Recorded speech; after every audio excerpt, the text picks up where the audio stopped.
Al Capone, Life and Legacy of a Notorious Crime Boss. Chapter 1. Early Life and Rise to Power. Alphonse Gabriel Capone was born on January 17, 1899, in Brooklyn, New York. He was the fourth of 9 children born to Italian immigrants Gabrielle and Teresina Capone. His parents instilled a strong work ethic, but young Al was drawn to the excitement of the streets. By the time he was a teenager, he had joined the 5 Points Gang, one of New York's most notorious groups. Capone worked as a bouncer at a Coney Island bar, where he earned the nickname Scarface, after a brawl left him with a facial scar. Seeking opportunity, Capone moved to Chicago in 1920 to work for crime boss Johnny Torrio. Torrio recognized Capone's potential, mentoring him in the intricacies of organized crime. In 1925, after an assassination attempt, Torrio retired, leaving Capone to lead the Chicago outfit. Capone's leadership transformed the Chicago outfit into a powerhouse of organized crime. He expanded operations to include bootlegging, gambling, and prostitution. By his late 20s, Capone had risen to prominence, fueled by the underground economy of Prohibition. His rise symbolized the era's intertwining of opportunity and lawlessness. Despite his criminal activities, Capone maintained loyalty to his family. He sent money back to Brooklyn, reflecting a complex duality in his character. Capone's early life set the foundation for a career that would define organized crime in America. His blend of charm, ambition, and ruthlessness ensured his place in history. Chapter 2. Prohibition's Golden Opportunity. Prohibition, which began in 1920, created a lucrative black market for alcohol. Capone seized this opportunity, building a vast bootlegging network across Chicago. Speakeasies, distilleries, and smuggling routes became the backbone of his empire. These operations earned him millions annually and expanded his influence. Bootlegging was not without risks. Capone faced constant threats from rivals and law enforcement. His strategic use of bribery and intimidation kept many officials on his payroll. Capone's organization relied on detailed logistics, including secure smuggling routes and trusted distributors. This system allowed him to dominate the illicit alcohol trade. Prohibition also fueled violence as gangs competed for territory and profits. The Chicago outfit emerged as one of the most powerful crime syndicates in the country. Despite the violence, Capone presented himself as a businessman meeting public demand. His operations thrived on Prohibition's failure to curb alcohol consumption. Capone's success highlighted the unintended consequences of Prohibition. While meant to enforce morality, the law instead created chaos and corruption. The era's contradictions, flourishing underground economies and rampant lawlessness, were embodied in Capone's empire. He became a symbol of both opportunity and excess during Prohibition. Chapter 3. The Rivalry that Defined an Era.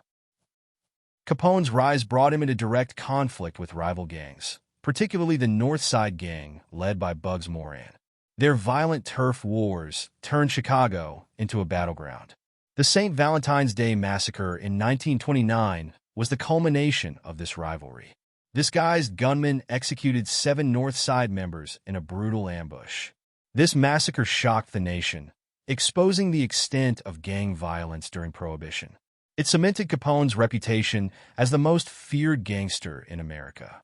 Moran's retaliatory strikes failed to destabilize Capone's operations but kept tensions high. The constant warfare eroded the stability of the Chicago underworld. Capone's reliance on violence drew increasing attention from law enforcement. These conflicts became a justification for federal crackdowns on organized crime. Despite the chaos, Capone maintained a facade of legitimacy, claiming to be a businessman. He famously said, "All I do is supply a public demand." The gang wars exposed the fragility of Capone's empire. Violence, while effective in the short term, weakened his alliances and public perception. Capone's approach demonstrated the limits of power achieved through fear. The battles he fought ultimately contributed to his downfall. Chapter 4. Capone's Strategy for Control. Beyond violence, Capone used strategic bribery to secure his empire's dominance. Judges, police officers, and politicians were often paid off to look the other way. This corruption extended into the legal system, allowing Capone to operate with impunity for years. His ability to influence decision-makers made him nearly untouchable. Capone's empire relied on an intricate organizational structure. He delegated operations to trusted lieutenants, ensuring efficiency and loyalty. His control over Chicago extended beyond crime. Capone invested in local businesses and portrayed himself as a benefactor to the community. Capone's public image contrasted sharply with his behind-the-scenes tactics. While he helped the poor, he also enforced his will through ruthless means. His strategy combined charm and intimidation, creating a network that was both feared and respected. This duality was key to his long-term success. The combination of corruption, organization, and violence made Capone a unique figure in organized crime. Few gangsters achieved his level of power or notoriety. However, this system of control had its limits. As law enforcement adapted, cracks began to form in Capone's carefully constructed empire. Chapter 5. Law Enforcement Strikes Back. Federal agents shifted their strategy, targeting Capone's finances rather than his violent crimes. This approach avoided the challenges of prosecuting organized crime directly. Treasury agents discovered that Capone had failed to report millions in income. These discrepancies became the basis for his prosecution. Eliot Ness and his untouchables disrupted Capone's operations by raiding breweries and distilleries.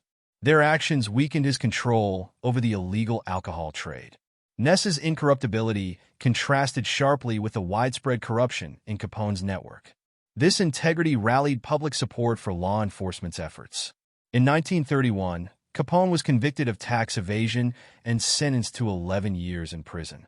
This marked the end of his reign as Chicago's most powerful crime boss.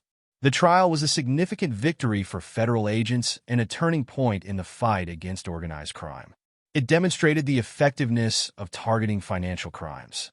Capone's conviction served as a warning to other gangsters. Even the most powerful figures were not beyond the reach of justice. Law enforcement's success against Capone shaped future strategies for combating organized crime. It marked a new era of accountability. Chapter 6. Capone's Decline. Capone's imprisonment began at the Atlanta Penitentiary and continued at Alcatraz. The harsh conditions and isolation took a toll on his physical and mental health. By the time he was released in 1939, Capone was suffering from advanced syphilis.